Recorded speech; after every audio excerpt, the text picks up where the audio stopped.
అట్లాగే మార్పెద్ది శ్రీనివాస్ గౌడ్ గారు మరి అందరినీ హుజూర్ నగర్లో ఈరోజు వెంటబెట్టుకొని ఇంత ఎండాకాలంలో కూడా ఇంత పెద్ద ఎత్తున ముందుకొచ్చిన తమ్ముడు శ్రీ పిల్లుట్ల రఘు గారికి అట్లాగే వారితో కదిలి వచ్చిన మా తమ్ముళ్ళకి మా అక్క చెల్లెళ్ళకి మరి మొదటి నుండి పార్టీ జెండా ఎత్తి దించకుండా పోరాటం చేస్తున్న మా భారతక్క లాంటి నాయకులకి పేరు పేరున అందరికీ పత్రికా మిత్రులకి పేరు పేరున నమస్కారాలు. చాలా సంతోషంగా ఉంది మీరు ఇంత దూరం రావడం, అట్లాగే ఇంత బ్రహ్మాండంగా మరి పోరాట స్ఫూర్తితో దుర్మార్గ కాంగ్రెస్ ప్రభుత్వాన్ని, ఆ ప్రభుత్వంలో పనిచేస్తున్న మంత్రులు, ముఖ్యమంత్రిని మేము ఎదుర్కొంటాం, మీరు మాకు అండగా నిలబడండి అంటూ మీరు ఇక్కడ పోరాట స్ఫూర్తిని ఏదైతే ప్రదర్శిస్తున్నారో ముందుగా శిరస్సు వంచి మీకు నా అభినందనలు తెలియజేస్తా ఉన్నా. 2023 ఎన్నికల్లో ఆనాడు మనకు హుజూర్ నగర్ నియోజకవర్గంలో 70,000 ఓట్లు వస్తే తర్వాత జరిగిన పంచాయతీ ఎన్నికల్లో సంవత్సరంన్నర తర్వాత గెలిచిన ఎమ్మెల్యే, గతంలో ఎమ్మెల్యేగా పనిచేసిన వ్యక్తి వదిలిపెట్టి పోయినా మేము మాత్రం వదిలిపెట్టమంటూ గ్రామాన సింహాల మాదిరిగా పోరాటం చేస్తున్న మా తమ్ముల వల్లే, మా చెల్లెళ్ళ వల్లే ఏం జరిగింది అంటే పంచాయతీ ఎన్నికల్లో 14,000 ఓట్లు అదనంగా వచ్చినాయి. 70,000కు 84,000 అంటే మన బలం మరింత పెరిగింది తప్ప తగ్గలేదు. మనను వదిలిపెట్టిపోయిన వాళ్ళు, ఆ ఎమ్మెల్యే గారు ఎవరైతే ఉండేనో గతంలో వదిలిపెట్టిపోయినాడు, కనీసం సొంత ఊర్లో ఉన్న సర్పంచ్ గెలిపించుకోగలిగినాడా? అంటే పార్టీ నీడ నుండి పోతే ఏం జరుగుతుందో చెప్పడానికి ఇగో ఈ మీ హుజూర్ నగర్ మాజీ ఎమ్మెల్యేని గొప్ప ఉదాహరణ. ఈరోజు ఒక అనామకుడుగానే వచ్చినాడు, రేపు అనామకుడుగానే మిగిలిపోతాడు తప్ప ఏమీ అయ్యేది లేదు. ఒకటి మాత్రం పక్కా, రేపు సరిగ్గా ఏప్రిల్ 27, 2026 మనం పెద్దలు కేసీఆర్ గారి నాయకత్వంలో ఆనాడు 2001వ సంవత్సరంలో 25-26 ఏళ్ల కిందట జలదృశ్యంలో కొండా లక్ష్మణ్ బాపూజీ గారు, పెద్దలు స్వర్గీయ మాజీ మంత్రివర్యులు వారు ఆశ్రయమిస్తే జలదృశ్యంలో ఆనాడు ఎగిరింది గులాబీ జెండా. 25 ఏళ్ల కింద. రేపటితో 25 వసంతాలు పూర్తి చేసుకొని 26వ సంవత్సరంలో అడుగు పెట్టబోతా ఉంది గులాబీ జెండా. భారతదేశంలో ఏ పార్టీకి లేని విశిష్టత మన పార్టీకి మాత్రమే ఉంది. అది ఏంది అంటే మొదటి 14 ఏళ్ళు ఉద్యమ పార్టీగా, ఆ తర్వాత 10 ఏళ్ళు అధికార పార్టీగా, గత 2.5 ఏళ్ళు ప్రతిపక్ష పార్టీగా 3 పాత్రలు సమర్థవంతంగా పోషించిన ఒకే ఒక్క పార్టీ బీఆర్ఎస్ పార్టీ. మన నాయకుడు కేసీఆర్ గారిని ఇవాళ 3 ఫీట్లున్నోడు 4 ఫీట్లున్నోడు కూడా చాలా మాటలు మాట్లాడుతున్నారు. నోటికి ఎంత వస్తే అంత. ఎందుకంటే వాళ్ళు పాపం ఐడెంటిటీ క్రైసిస్లో ఉన్నారు. ఎవరైతే ఇవాళ కేసీఆర్ గారిని దూషించి ఏదో 4 మాటలు కేసీఆర్ గారిని పైశాచిక ఆనందం పొందే ముఖ్యమంత్రి ఉన్నాడో పాపం ఆయనకు ఐడెంటిటీ క్రైసిస్ ఉన్నది. ఐడెంటిటీ క్రైసిస్ అంటే ఆంగ్లం ఎక్కువైపోయింది. ఐడెంటిటీ క్రైసిస్ అంటే తెలుగులో చెప్తే ఆయన ఎవడు దేక్తలేడు, ఎవడు గుర్తుపడతలేడు. నిన్నటికి నిన్న ఎక్కడనో కాదు, నిన్న ఇక్కడ శంషాబాద్ దగ్గర ఏదో రిబ్బన్ కటింగ్ ప్రోగ్రామ్ పోయిండు. మనం తెచ్చిన నేను చెప్తా తొందరపడక, నా చెవులో మీరు ఎర్రకపోతే చాలు.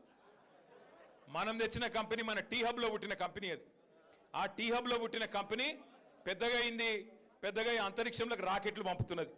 ఇక రిబ్బన్ కట్ చేయవా రేవంత్ రెడ్డిని నేను పిలిచినారు. మనం గట్టినవన్నీ కడితే ఈయన పోయి రిబ్బన్లు కట్ చేస్తున్నాడు, అంతే కదా, ఏముంది చేసింది ఇప్పటిదాకా. పిలిచినారు, పోయినాడు.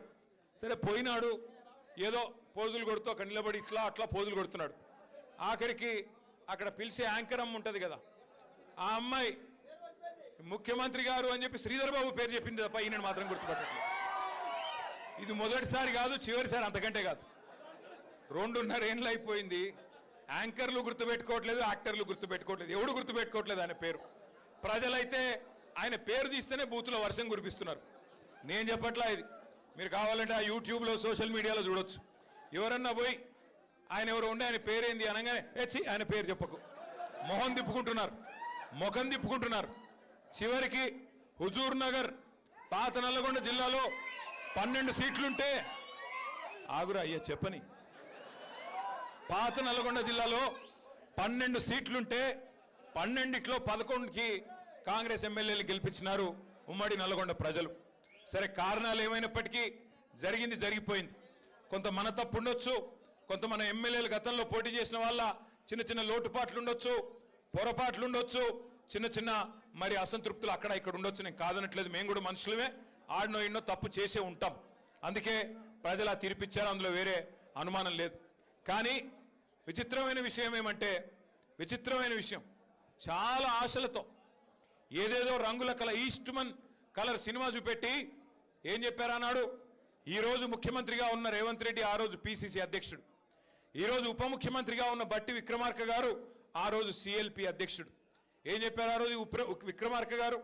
మీకు గుర్తుండాలా, ఇట్లా గ్యారంటీ కార్డు పట్టుకొని ఇది మీరు భద్రంగా పెట్టుకోండి, 100 రోజులు గట్టిగా పెట్టుకోండి, గట్టిగా పట్టుకోండి, 99 రోజులు అయిపోయి 100వ రోజులకు అడుగు పెట్టంగానే మా కాంగ్రెస్ వాళ్ళు వస్తారు, దాన్ని తీసుకొని ఒక్కొక్కరికి మీకు అన్ని బ్రహ్మాండంగా 100 రోజుల లోపలే అన్ని పథకాలు అమలు చేస్తామని చెప్పి ఆయన ఉంటాడు కదా, ప్రముఖ సినిమా యాక్టర్ కమల్ హాసన్ ను మించిన యాక్టర్లు ఒక్కొక్కడు కాంగ్రెస్లో బ్రహ్మాండమైన యాక్టింగ్ చేసినారు. కార్డులు భద్రంగా పెట్టుకోండి అన్నారు. జేమ్స్ బాండుల మాదిరిగా బాండ్ పేపర్లు రాసి ఇచ్చినారు. బాండ్ పేపర్లు రాస్తున్నాం, ఇదిగో 100 రూపాయల స్టాంప్ పేపరు, దేవుడు కాడ పెడుతున్నాం, ఒట్టు పెడుతున్నాం, నమ్మండి దేవుడి మీద ఒట్టు అన్నారు. ఎన్ని మాటలు చెప్తే ఇవాళ నేను అడుగుతా ఉన్నా బట్టి విక్రమార్క గారిని, భద్రంగా పెట్టుకోమంటివి కదా కార్డులు, భద్రంగా 100 రోజులు పెట్టుకోమంటివి కదా, మరి 1000 రోజులు అయ్యేందుకు వచ్చే ఇప్పుడు ఎక్కడ పెట్టుకోవాలా కార్డులు? మరి ఏం చేయాలా? ఇక ఎంత సిగ్గులేని నీతి మాలిన మనుషులంటే కాంగ్రెస్ నాయకులు. ఏమైందయ్యా, 100 రోజులు 6 గ్యారంటీలు అంటారు కదా, 420 హామీలు ఇస్తారు కదా, 13 డిక్లరేషన్లు చెప్తారు కదా, రైతులకు రైతు డిక్లరేషన్, ఎస్సీ ఎస్టీలకు ఎస్సీ ఎస్టీ డిక్లరేషన్, బీసీలకు బీసీ డిక్లరేషన్, మహిళలకు మహిళా డిక్లరేషన్, యువజనులకు యువజన డిక్లరేషన్, మైనారిటీలకు మైనారిటీ డిక్లరేషన్, ఎంతొస్తే అంత 420 అడ్డమైన హామీలు, అభయహస్తం అనే పుస్తకం మీ మేనిఫెస్టో పెడితిరి కదా, ఏమైంది మరి 100 రోజుల ముచ్చట అని ముఖ్యమంత్రి గారిని అడిగితే ఆయన ఏమంటున్నాడు ఎరికేనా? ఎంత కండలు తిరిగిన వస్తాదైనా 3 నెలల్లో పిల్లలు పుట్టిస్తాడా అని మాట్లాడుతున్నాడు. సరే ముఖ్యమంత్రి గారు, నువ్వు చెప్పింది కరెక్టే, 3 నెలల్లో పిల్లలు పుట్టారు, ఓకే, మేము కూడా ఒప్పుకుంటాం, మాకు కూడా తెలుసు, కూర్చున్న వాళ్ళందరికీ తెలుసు, రాష్ట్రంలో అందరికీ తెలుసు. 3 నెలల్లో పిల్లలు పుట్టపోతే పర్వాలేదు, కానీ 30 నెలల్లో పిల్లలు పుట్టపోతే నిన్నేమనాలి? మరి ఏమనాలన్నా? నేను అనట్లేదు, 30 నెలలే ఇంకా నువ్వు చెప్పిన ఒక్క హామీ అమలు కాకపాయ ఏమనాలి మరి నిన్ను? నేను అనలేదా, మళ్ళీ మీరు అనాలా? నేనేమంటున్నా అంటే, మాటలేమో ఆకాశాన్ని అంటే మాటలు, డైలాగులు, సినిమా డైలాగులు చూస్తే మరి కింద పనేమో ఏమీ లేదు, హల్లికి హల్లి, సున్నకు సున్నా. ఇక మీ ఉత్తమ్ కుమార్ రెడ్డి గారు ఉన్నారు, 6.5 ఫీట్లో 7 ఫీట్లో ఉన్నాడు, ఏమి లాభం? ఆ కృష్ణా నీళ్లు తాగి బాగానే పెరిగిండు వాటంగా, కానీ ఏమి చేసిందేమి? అప్పట్లో డైలాగ్ కొట్టినాడు ఉత్తమ్ కుమార్ రెడ్డి, మీకు యాదికుండాలా? ఏమన్నాడు? నేను కేసీఆర్ని దించేదాకా గడ్డమే దియ్యా అన్నాడు. నేను అప్పుడే చెప్పిన, గడ్డం పెంచుకుంటే సన్నాసులు కలిసిపోతావు, ఏమి కాదు నీతోనని. ఈరోజు ఏదో అబద్ధపు మాటలు చెప్పి ఇష్టం వచ్చినట్టు హామీలు ఇచ్చి అడ్డగోలుగా ప్రజల్ని భ్రమంలో పెట్టి తప్పిదారిన భాగ్యలక్ష్మి బంపడ్రా మాదిరిగా జాక్పాట్ కొట్టారు తప్ప మిమ్మల్ని నమ్మి జనాలు ఎవరు నిజాయితీగా ఓట్లు వేయలేదు, మోసపోయారు. ఇది వాస్తవం, నేను చెప్పట్లా. వాళ్ళ గ్రామాల్లో ఏ రైతునన్నా అడగండి, ఏ రైతు బిడ్డనైనా అడగండి, వాళ్ళే చెప్తున్నారు కాంగ్రెస్కు ఓటేసి తప్పు జరిగింది, తప్పు చేసినాము అని నల్గొండ జిల్లాలోని రైతన్నలు స్వయంగా వాళ్ళ నోటితో వారే చెప్తున్నారు తప్ప ఇది నా మాట కాదు. అట్లే ఇంకొక మాట నేను మీకు గుర్తు చేస్తా ఉన్నా. కాంగ్రెస్ పార్టీ నల్గొండ జిల్లాకి, ఉమ్మడి ఆంధ్రప్రదేశ్కి, ఈ దేశానికి దాదాపు 60 ఏళ్ల పాటు నాయకత్వం వహించింది. ఇటు రాష్ట్రంలో అటు కేంద్రంలో కాంగ్రెస్ పార్టీ ఉండే. 55-60 ఏళ్ళు నాయకత్వం వహించిన కాంగ్రెస్ పార్టీ 2014కు పూర్వం ఏం చేసిందయ్యా నల్గొండకి అంటే, ఒకవైపు మూసి నిండా మురికి నింపి ఒకవైపు గబ్బు లేపింది, మరొక వైపు మీ నల్గొండ జిల్లాలో దేవరకొండ కావచ్చు, మునుగోడు కావచ్చు, ఇంకా ఇతర ప్రాంతాలు కావచ్చు, మొత్తం ఫ్లోరోసిస్తో అస్తవ్యస్తం అయిపోయి దగ్గర లక్షలాది మంది మన పిల్లలు జీవోత్సవాల మాదిరిగా బొక్కల్లో మూలుగు చచ్చిపోయి చివరికి కాళ్ళు చేతులు వంకరగా పుట్టే ఒక దుస్థితి తీసుకొచ్చింది కాంగ్రెస్ పార్టీ. ఎన్నడూ మిర్యాలగూడ కానీ, సాగర్ కానీ, హుజూర్ నగర్ కానీ, కోదాడ కానీ, తుంగతుర్తి కానీ సూర్యాపేట కానీ టైలెండ్ గ్రామాలకి ఎన్ఎస్పి ఉన్నా ఎన్నడూ టైలెండ్ గ్రామాలకి నీళ్లు కూడా ఇవ్వని పరిస్థితి కాంగ్రెస్ పార్టీది. అట్లాగే కరెంటు కష్టాలు అయితే నేను చెప్పే పని లేదు. అర్ధరాత్రి దొంగలు వచ్చే కరెంటు కోసం ఆ కావల గాయడానికి పోయి చచ్చిన రైతులు ఎంతమందో నాకంటే బాగా మీకు తెలుసు. ఆ కరెంటు షాక్లతో పాము కాట్లతో ఇబ్బంది పడి చచ్చిపోయిన రైతులు ఎంతమందో నాకంటే బాగా మీకే తెలుసు.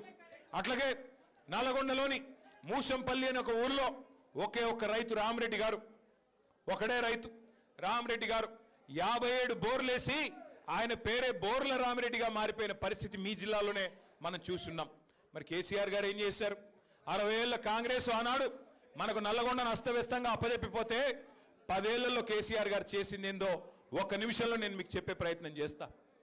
కాంగ్రెస్ పార్టీ 60 ఏళ్లు పరిపాలించి నల్లగొండకి ఒక్కటంటే ఒక్క మెడికల్ కాలేజీ ఏనాడు సాధించలేదు.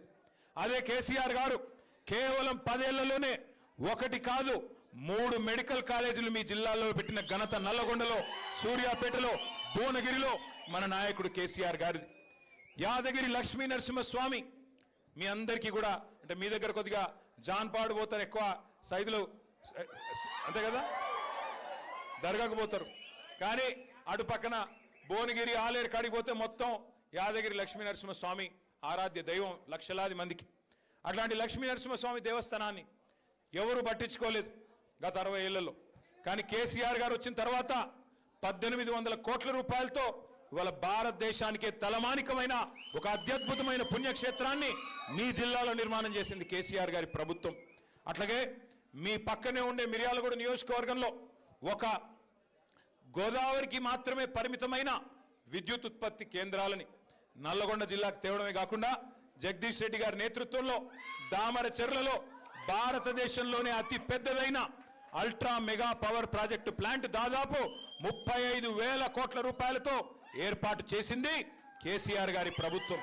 అట్లాగే అన్నింటికి మించి రైతు బంధు లాంటి పథకాలు ఇచ్చి ఫ్లోరోసిస్ ని రూపుమాపే మిషన్ భగీరథ లాంటి కార్యక్రమం చేసి చివరికి మీ టైలెండ్ గ్రామంలోని ప్రతి చివరి మడిదాకా నీళ్ళిచ్చి భారతదేశంలో తెలంగాణ వరిధాన్యం ఉత్పత్తిలో నెంబర్ 1 అయితే పంజాబ్ని హర్యానాని తలదన్ని మరి ఉమ్మడి తెలంగాణలోని ఉమ్మడి జిల్లాల్లో నంబర్ 1 జిల్లా ఎక్కడ ఉంది వరిధాన్యం ఉత్పత్తిలో అంటే మీ నల్గొండ జిల్లాగా నిలబెట్టింది కేసీఆర్ గారి నాయకత్వం.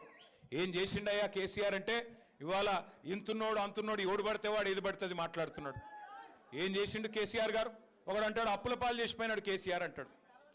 పార్లమెంటులో కేంద్ర ప్రభుత్వం చెప్పినా రిజర్వ్ బ్యాంకు అది నువ్వు చెప్పేది తప్పురా సన్నాసి, 8 లక్షల కోట్ల అప్పు తప్పు అని చెప్పినా సిగ్గొస్తలేదు రేవంత్ రెడ్డికి. పార్లమెంట్లో కేంద్ర ప్రభుత్వం చెప్పింది తెలంగాణ వచ్చినాడు అప్పు 72,000 కోట్లు. కేసీఆర్ గారు డిసెంబర్ 3, 2023 నాడు దిగిపోయినాడు తెలంగాణ నెత్తి మీద ఉన్న అప్పు 3,50,000 కోట్లు. అంటే కేసీఆర్ గారు చేసింది 2,80,000 కోట్ల అప్పు. ఎస్, కేసీఆర్ గారు అప్పు చేసిండు. ఎందుకు చేసిండు కేసీఆర్ అప్పు? ఎందుకు చేసిండు అంటే 70 లక్షల మంది రైతుల ఖాతాల్లో 73,000 కోట్లు వేయడానికి అప్పు చేసిండు. అవును, ఎస్, కేసీఆర్ అప్పు చేసిండు. 1000 గురుకుల పాఠశాలలు పెట్టి మన ఎస్సీ, ఎస్టీ, బీసీ, మైనారిటీ పిల్లలకు 6.5 లక్షల మందికి విద్యా బుద్ధులు చెప్పించేదానికి అప్పు చేసిండు కేసీఆర్. ఎస్, గతంలో కేసీఆర్ లేకముందు, కేసీఆర్ రాకముందు మొత్తం రాష్ట్రంలో ఉమ్మడి తెలంగాణలో ఆనాడు 5 మెడికల్ కాలేజీలు కూడా లేకపోతే వాటిని 32 కాలేజీలు చేయడానికి, మెడికల్ కాలేజీలు 32 నర్సింగ్ కాలేజీలు పెట్టడానికి జిల్లాలో, ప్రతి జిల్లాలో పేదల కోసం వైద్య విద్య, నర్సింగ్ విద్య అందించడానికి 32 మెడికల్ కాలేజీలు, 32 నర్సింగ్ కాలేజీలు కట్టించడానికి అప్పు చేసినాడు. ఎస్, కరెంటు కష్టాలలో కాంగ్రెస్ వదిలిపెట్టిపోతే ఇవాళ మీ నల్లగొండలోని అల్ట్రా మెగా పవర్ ప్రాజెక్టు దామరచెర్లలో కట్టి 24 గంటల వెలుగు జిలుగుల తెలంగాణగా నిలపడానికి, విద్యుత్ కష్టాలను తొలగించడానికి ఒక్క విద్యుత్ రంగం మీదనే 1,00,000 కోట్లు ఖర్చు పెట్టిండు కేసీఆర్. ఎస్, రైతన్నల కోసం ఫ్రీ కరెంట్ ఇచ్చేదానికి, 24 గంటలు ఇచ్చేదానికి 10 ఏళ్లలో 50,000 కోట్లు ఖర్చు పెట్టిండు కేసీఆర్. ఎస్, అందుకు అప్పు చేసిండు. అట్లాగే కాళేశ్వరం అనే ప్రాజెక్టు మీ తుంగతుర్తికి, మీ సూర్యాపేటకి, మీ కోదాడలోని చివరి మడిదాకా నీళ్లు వస్తున్నాయి ఇవాళ గోదావరి నీళ్లు అంటే దానికి కారణం కాళేశ్వరం కాదా? అగోగా కాళేశ్వరం కట్టడానికి 94,000 కోట్లు ఖర్చు పెట్టిండు కేసీఆర్. ఎస్, కేసీఆర్ అప్పు చేసిండు. చేసి కేసీఆర్ చేసిన ప్రతి అప్పు తెలంగాణకు పెట్టుబడిగా మారింది. తెలంగాణ భవిష్యత్ తరాల కోసం ఒక బంగారు బాట వేసింది, బంగారు పునాది వేసింది. నేను అడుగుతా ఉన్న రేవంత్ రెడ్డిని, మరి నువ్వు వచ్చి 2.5 ఏళ్ళైంది. మొన్ననే బడ్జెట్ సమావేశాల్లో రేవంత్ రెడ్డి చెప్తా ఉన్నాడు, నా ప్రభుత్వం వచ్చినాక 3,70,000 కోట్లు అప్పు చేసిన అన్నాడు. అంటే కేసీఆర్ గారు 10 ఏళ్లలో సంవత్సరానికి 28,000 కోట్లు అప్పు చేస్తే ఈ మొనగాడు 2.5 ఏళ్లలోనే 3,70,000 కోట్లు అప్పు చేసినాడు. మరి నేను అడుగుతా ఉన్నా రేవంత్ రెడ్డి గారు, 3,70,000 కోట్లు అప్పు చేస్తేవి రైతు బంధు ఇచ్చినావా? కనీసం రైతు బంధు వచ్చిందా? కౌలు రైతులకు రైతు బంధు వస్తున్నదా?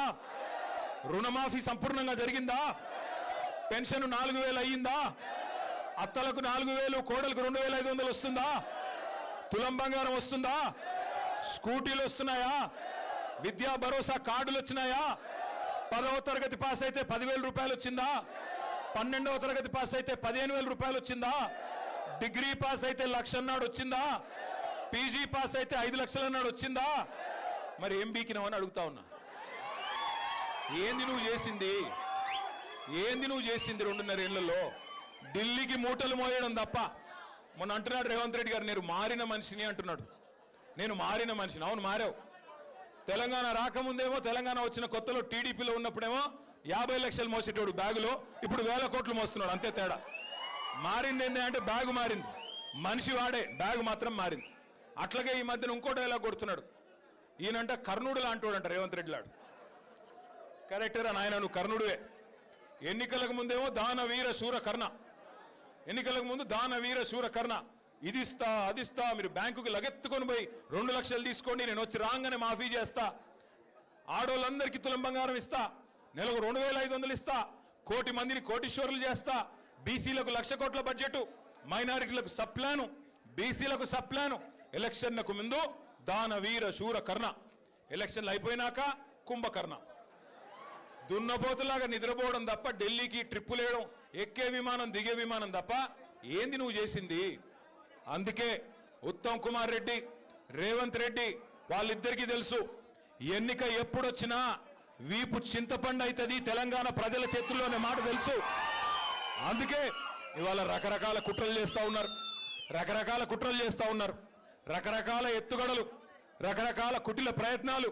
ఎన్ని చేసినా ఒకటి మాత్రం పక్కా, ఈసారి వచ్చే శాసనసభ ఎన్నికలు సాధారణ ఎన్నికలు కాదు. వచ్చే శాసనసభ ఎన్నికలు కేసీఆర్ ని తిరిగి తెచ్చే ఎన్నికలు, కేసీఆర్ గారిని తిరిగి ముఖ్యమంత్రి చేసే ఎన్నికలు మాత్రమే. అందుకే మా సోదరుడు పిల్లుట్ల రఘు గారు ఈరోజు బ్రహ్మాండంగా పెద్ద ఎత్తున వేలాది మందితో ఇవాళ ఏదైతే పార్టీలో చేరుతా ఉన్నారో వారికి హృదయపూర్వకంగా స్వాగతం సుస్వాగతం చెబుతూ, అట్లాగే వారితో వచ్చిన ప్రతి ఒక్కరితో కూడా నా ప్రార్థన, ఆగరా అయ్యా, నువ్వు ఆగు, తొందరపడు, జాగ్రత్తగా. ఒక నిమిషం. మీరు చాలా దూరం నుంచి వచ్చినారు తమ్ముడు, ఆగమ్మ. చాలా దూరం నుంచి వచ్చినారు, చాలా పాపం కష్టపడి వచ్చినారు. మీ అందరినీ కలుస్తాను నేను, కానీ ఒక్కొక్కరిగా వస్తే అందరం కలుద్దాం, తొందర ఏమీ లేదు. కలిసి అందరం బ్రహ్మాండం కలుసుకొని బయలుదేరుదాం. జై తెలంగాణ, జై కేసీఆర్, జై తెలంగాణ.